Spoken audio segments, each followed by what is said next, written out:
그 하인리 법칙이라는 게 있습니다. 뭐냐면 큰 사고는 어느 날 우연히 어느 순간 갑자기 발생하는 게 아니라 그 사고가 발생하기 전에 반드시 어떤 작은 사고들, 경미한 사고들이 반복되는 과정 속에서 발생한다라는 게 이제 하인리 법칙입니다. 그러니까 큰 사고가 일어나려면 그 사고가 일어나기 일정 기간 동안에 여러 번 경고성 징후와 전조가 있다는 거예요. 이걸 밝혀낸 법칙입니다. 1931년에 그 미국의 그 트래블러스 보험사라는 회사의 엔지니어링과 손실 통계를 담당하는 부서에 이 하인리가 근무를 했어요. 근데 이 사람이 그때 통계, 수많은 사건을 이렇게 조사를 하다 보니까, 보험회사니까 조사를 하다 보니까 어떤 통계가 나오더라는 거예요. 보험회사는 이제 손실 상계를 해가지고 그 돈을 줘야 되는데, 그럼 이제 돈을 내려면 과실이라는 걸 쭉 이제 발생 사건 순서를 해가지고 이제 과실 통계를 내야 되는데요. 근데 이 사람이 쭉 하다 보니까 이상한 법칙이 있네 해가지고 이제 책을 썼습니다. 뭐냐면 산업재해 예방에 대한 과학적 접근이라는 책을 썼어요.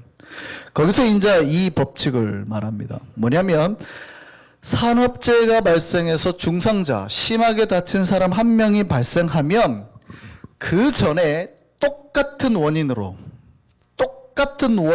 발생하는 경상자가 29명이나 나온다는 거예요. 그러니까 중상자가 나오는 그 한 명을 사실은 이미 29번의 똑같은 원인의 경상자가 나왔다는 얘기고, 더 큰 원인은 같은 원인으로 부상을 당할 뻔했던 잠재적인 부상자가 300명 있었다는 거예요. 이미 같은 사건이 300번이나 사고로 발생할 뻔했다라는 거죠. 그래서 이 사람은 그 큰 재해, 작은 재해, 사소한 재해의 발생 비율을 1대 29대 300, 1, 29, 그다음에 300로 129, 300 이렇게 법칙을 만들어놨어요. 이게 하인리 법칙이에요. 큰 사고가 발생하려면 같은 원인으로 발생한 29번의 작은 사고가 있었고, 발생할 뻔했던 300번의 사고가 있었고, 이 법칙은 그래서 어떠한 문제가 발생했을 때 이를 면밀히 살펴면, 그러니까 어떤 작은 문제가 발생했을 때 그 원인을 면밀히 살펴서 잘 파악하고 그 잘못된 걸 시정하면, 고치면 큰 사고, 대형 사고를 미연에 방지할 수 있다는 얘기죠. 그게 보험회사의 돈을 줄일 수 있는 방법이니까. 그런데 이미 그 앞에 수많은 징조가 있었고, 전조가 있었고, 징후가 있었는데도 무시하고 방치하면 이게 큰 사고로 간다는 거예요. 1990년 후반에 경기도 화성군청 사회복지과에 부녀복지계장을 일했던 공무원이 있었습니다. 이 공무원은 자기가 공무원으로서 원칙을 지키는 게 공무원의 자세라고 생각했어요. 근데 관내에 자기 담당의 어느 한 건에 그 시설에 허가를 내달라고 들어왔는데, 이 공무원이 그 건물은 화재에 취약하다며 운영 허가를 반려했습니다. 그 시설을 법적으로 허가를 안 내줘 버린 거예요. 그러니까 각종 민원이 들어왔는데요. 경제 활성화를 가로막는 공무원, 그 지역사회의 발전을 막는 공무원이라는 거죠. 허가를 내주지 않은 2개월 동안이 이 사람에겐 지옥이었다 그래요. 어느 정도 심했냐면, 같은 그 군청에 일하는 그 다른 공무원들이 막 프레쉬 하는 거예요. 협박을 하는 거예요. 해줘라 빨리. 심지어는요, 그 시설단체에서 깡패를 동원해가지고 이 사람을 위협하는 겁니다. 그걸 못 견뎌가지고 이사까지 갔대요. 막 집으로 찾아와가지고 행패를 부리니까 이사를 갔는데, 이 양반이 지독해요. 끝까지 허락을 안 해줬대요. 그러니까 군청에서 결국 이 사람을 과장해서 계장으로 좌천시켜버리고, 다른 사람을 더 가지고 이 청소년 수련시설에 허가를 내줬습니다. 그리고 1년도 안 돼서 화재가 났죠. 이 사고로 유치원 아이 19명이 죽었고 총 23명의 사람이 죽었습니다. 이게 시랜드 사건이죠. 이 계장의 이름을 기억하는 사람은 아무도 없습니다. 여기 혹시 기억하시는 분 계시나요? 그런데 만약에 대한민국에서 이 사람의 이름을 기억하는 사람이 있었다면, 또 많았다면, 대부분이 그 사람을 기억해서 다시는 이런 일이 발생하지 않을 거라고 했다면 지금 세월호 참사는 없었을 겁니다. 이 사람의 이름은 이장덕 계장입니다. 지금 세월호가 주는 충격은 가히 상상할 수 없는 위력으로 한국을 휩쓸고 있습니다. 한국이라는 나라의 내수 경제가 마비될 정도예요. 그러니까 모든 경제 활동이 스톱됐다고 보면 돼요. 나가서 외식을 안 해요. 레스토랑을 가지 않아요. 뭐 여행 가려고 한 거 다 취소했어요. 연예인 한 명이 골프를 하려고 했다가 시끄러웠죠. 그러니까 뭐 그 얘기는 뭐냐면 식당 하는 분이 문을 닫아야 돼. 망한다는 얘기예요. 여행 종사하시는 분들 다 망한다는 얘기예요. 그러니까 나라 경제가 지금 안 돌아간다는 얘기예요. 이 사건 하나로. 나라가 지금 휘청하고 있다는 얘기죠. 그러니까 방송국들마다 뭐 정부마다 나라를 다시 살리려고 다시 연예계 프로그램을 하고 막 이러는 거예요. 근데 분위기도 안 맞아요. 아직도 수십 명의 사람이 뱃속에서 나오지 못하고 있어요. 그런데 세월호는 그냥 침몰한 게 아니라 세월호 침몰 전에 수많은 전조와 경고들이 있었다고요.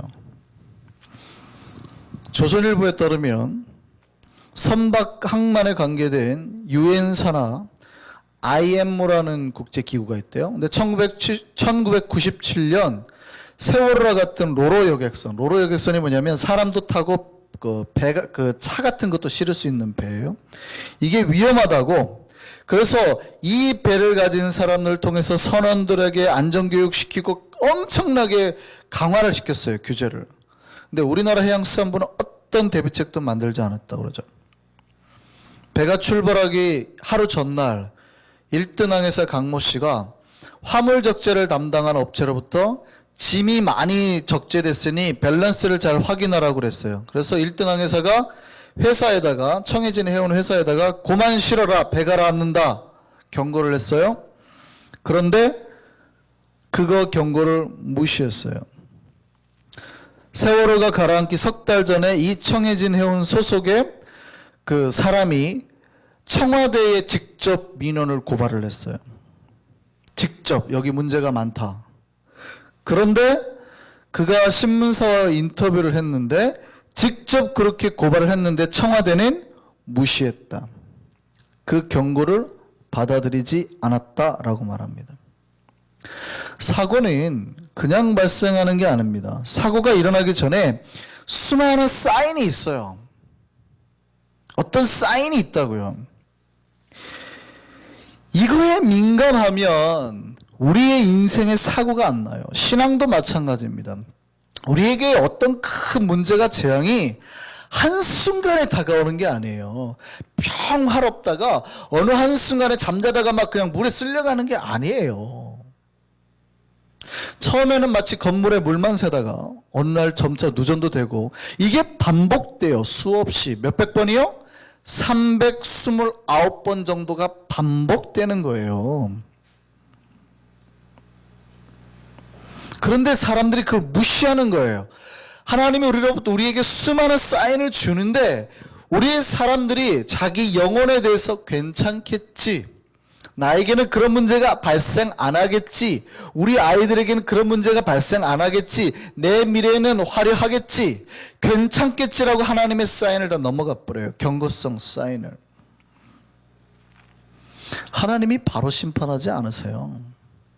부모들이 그러죠. 아이들이 잘못했다고 바로 매초리를 들어서 때리는 부모는 아무도 없습니다. 아이들이 잘못하면 계속 사인을 주고 경고를 하죠. 하지 마세요. 하지 마세요. 하지 마세요. 근데 이 말이 계속 수차례 반복이 됐는데도 고집을 피우면 어떻게 해요? 그 아이에게 심판의 날이 다가오죠. 신앙에서 우리가 잘못된 길로 가잖아요. 우리가 뭔가 문제가 있잖아요. 하나님은 수많은 사인을 보냅니다. 경고를 보내요. 그 사인에 민감하셔야 돼요. 가족을 통해서, 이웃을 통해서, 말씀을 통해서, 성경을 통해서, 어떤 사건을 통해서 수많은 사인이 와요. 근데 그 경고를 무시하면 돌이킬 수 없는 큰 사고를 경험하게 되는 겁니다. 이사야가 활동하던 시대는요, 굉장히 어려운 시대입니다. 당시에 북쪽 이스라엘과 남유다로 나눠져 있을 때잖아요. 그런데 북이스라엘이, 이사야가 이제 젊은 시절에는 북이스라엘이 북쪽의 아수르의 침략으로 이미 나라가 망하는 때예요. 이 나라가 망하고 나니까 북쪽으로부터 오는 아수르의 공격이 고스란히 어디로 와요? 이제 남쪽으로. 대한민국이 정신 차려야 돼요. 북한 지원해주지 않고 이렇게 계속 적대적인 관계로 있다가 중국의 목적은 북한을 먹는 거거든요.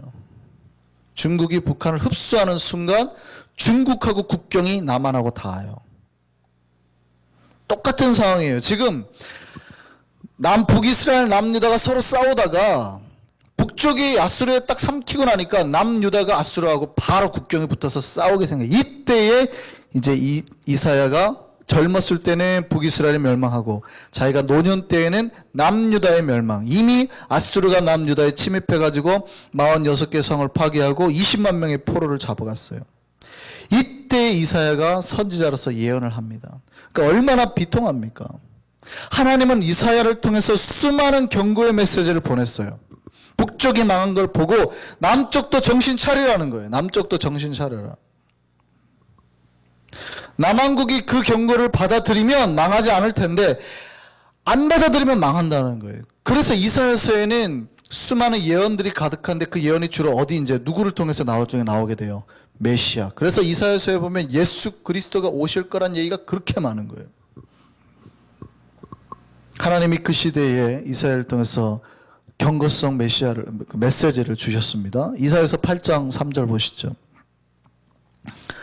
뭐라고 그래요? 내가 내 아내를 가까이 하며 그가 임신하여 아이를 낳은지라. 아이를 낳았는데 그 아이의 이름을 뭐라고 지으래요? 마헬살랄 하스바스. 무슨 뜻이냐면 노략이 속히 온다. 아수르의 침략이 와가지고 다 뺏어갈 날이 금방 온다, 이 뜻이에요. 아이가 아빠 엄마라고 부르기도 전에 이 다메섹의 재물과 사마리아의 노략물이 아수르 앞에 옮겨질 거라는 거예요. 다 북이스라엘 망할 거라. 그러니까 북이스라엘이 망하니 노략이 속히 온다. 조심해라라는 경고성 멘트거든요. 그런데 이스라엘 사람들이, 남유다 사람들이 그들의 신앙과 삶을 바꿨을까요? 안 바꿨을까요? 경고성 메시지가 이렇게 왔는데도 안 바꿨대요. 남유다에는 하나님의 정의가 사라졌어요. 부자들이 백성들의 재산을 탈취하고 가난한 자를 죽음으로 내몰고 부자들만 잘 사는 세상을 만들었대요. 이사야서 3장입니다. 같이 읽습니다. 여호와께서 변론하러 일어나시며 백성들을 심판하려고 서시더라. 하나님께서 이제 심판하려고, 판단하시려고 서셨다는 얘기예요. 여호와께서 자기 백성들의 장로들과 고관들을 심문하러 오시리니 포도원을 삼킨 자가 너희고 가난한 자에게 탈취한 물건이 너희의 집에 있도다. 어찌하여 너희가 내 백성을 짓밟으며 가난한 자의 얼굴에 맷돌질하느냐. 가난한 자를 넣고 그냥 갈았다는 얘기예요. 괴롭혔다는 얘기예요. 하나님께서 말씀하셨대요. 자, 오늘 본문을 봅시다. 오늘 본문에도 뭐라고 그래요? 뭐라고 이사야가 표현하냐면 18절 말씀이 거짓으로 끈을 삼아 죄악을 끌며 수레줄로 함같이 죄악을 끄는 자. 무슨 표현이냐면 소 고삐로 뭘 당기듯이 죄로 그걸 당기다고 있다는 거예요. 자기 스스로 죄를 끈으로 묶어가지고 막 질질 끌고 다니는 사람들, 그들이 뭐라고 말하냐면 19절에 이렇게 말했대요. 같이 읽습니다. 19절에 그들이 이르기를 그는 자기의 일을 속속히 이루어 우리에게 보게 할 것이며 이스라엘의 거룩한 이는 자기의 계획을 속히 이루어 우리에게 알게 할 것이라. 하나님이 이사야를 통해서 수많은 경고성 예언과 메시지를 줬는데 뭐라고 그러냐면, 제가 표준 세번역으로 읽어드릴게요. 이 사람들이 빈정대면서 하나님의 메시지를 그래요. 그래? 하나님이 뭐 우리를 심판하신다고? 뭐 망하게 한다고? 어디 표준 세번역 제가 그대로 읽어드립니다. 하나님더러 서두르시라고 해봐라. 그분이 하고자 하시는 일을 빨리 하시라고 하여라. 그래야 우리가 볼 게 아니냐. 계획을 빨리 이루시라고 하여라. 이스라엘의 거룩하신 분께서 세우신 계획이 빨리 이루어져야 우리가 그것을 알게 아니냐 하는구나. 오늘 본문 19절이 그 내용이에요. 하나님 분명히 경고성 멘트를 우리 삶에 수없이 던져주시는데 어디 해보라 그래봐. 안 보이네. 어디 해보라 그래봐. 하나님이 어디 하는 있나 보자. 이렇게 말을 했다라는 거예요.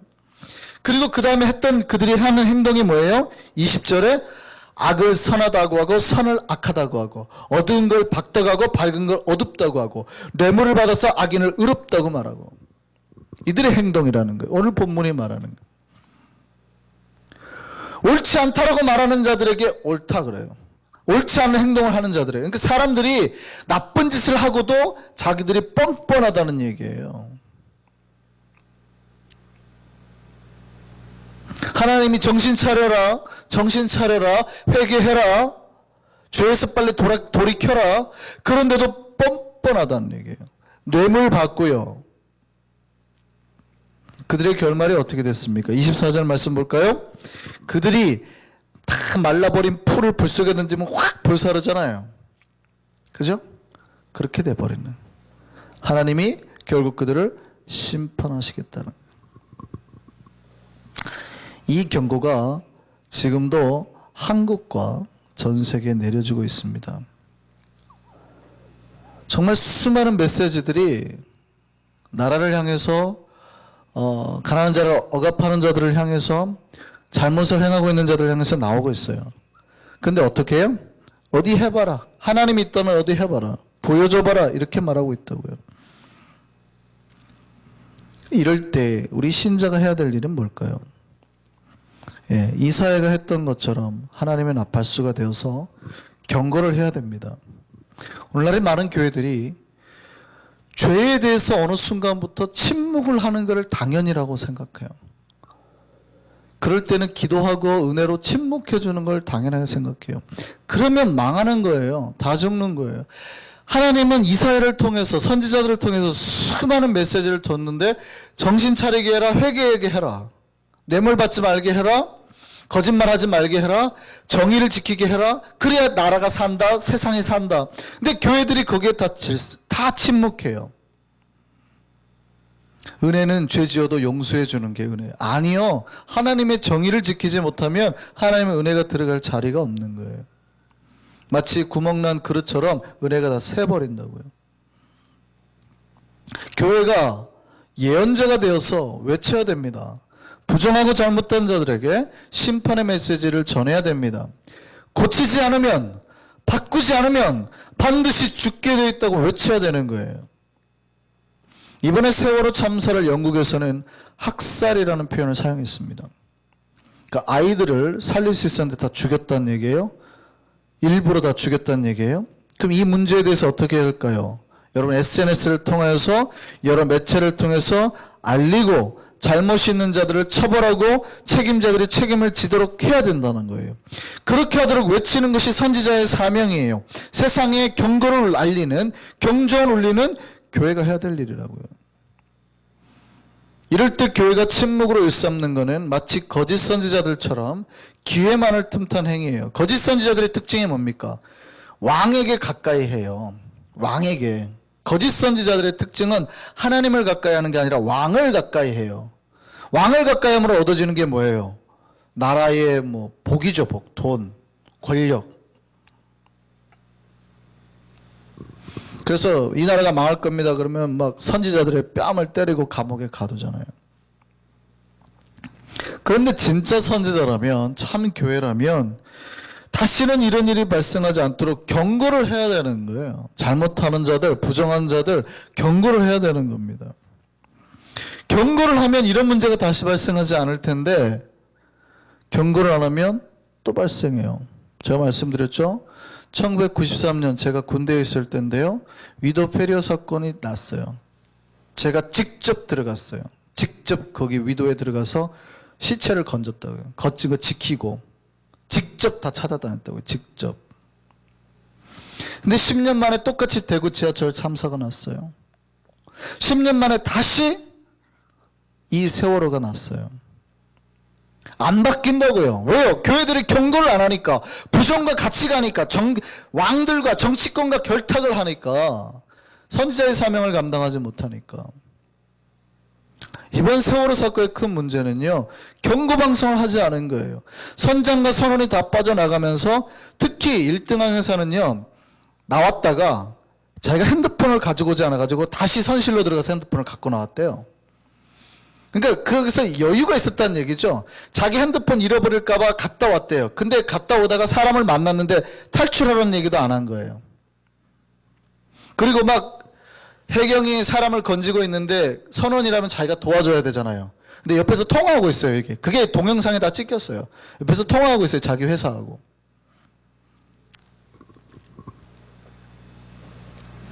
그리고 나와가지고 뭐라 그래요? 방에 자기들은 다 빠져나오면서 배 방송으로는 위험하니 움직이지 말고 가만히 있으라 라고 방송했다고요. 그 방송을 믿고 아이들이 가만히 있다가 지금 대부분 죽음으로 돌아오고 있어요. 근데 그때 그 방송을 믿지 않고 나온 사람은 다 살았고 가만히 있던 사람이 다 죽고 지금 문제가 되는 거죠. 그런데 지금 수많은 뉴스가 그 잘못된 방송에 대한 경각심을 심어주고 있습니다. 며칠 전이죠. 세월호 사고가 있고 얼마 되지 않아서 서울에서 지하철 사고가 났습니다. 지하철이 추돌했어요. 뒤에서 받아가지고 사고 났어요. 근데 그때 지하철에서 경고 방송이 나왔대요. 그 방송 내용이 이랬답니다. 앞차와의 안전거리 때문에 서 있으니 객실에서 기다리세요. 그 방송을 들은 순간 사람들이 다 문을 열고 뛰쳐나왔대요. 방송들이 잘못된 방송이 가만히 있으라 해서 죽었잖아요. 그러니까 지하철 사고가 나가지고 방송을 똑같이 했대요. 가만히 있으세요. 그 얘기를 듣는 순간 아 이거는 중대사고구나 생각하고 다 튀어나갔대요.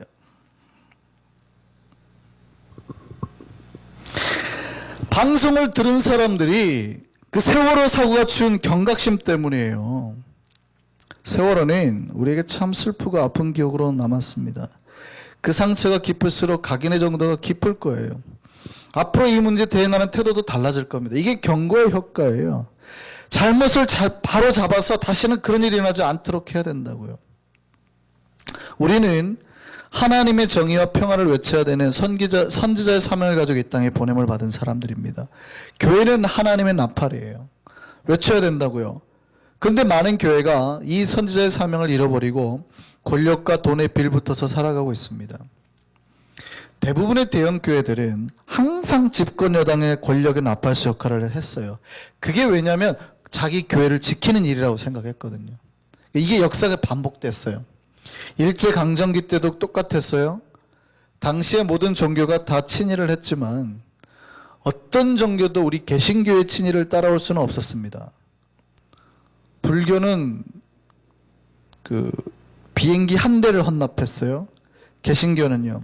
한 대 갖고는 안 돼요. 교회를 팔아가지고 수십 개 교회를 팔아가지고 비행기 3대를 헌납했어요. 그게 교회를 지키는 일이라고 생각했다고요. 정권에 붙어서 우리 교회가 지키는 것.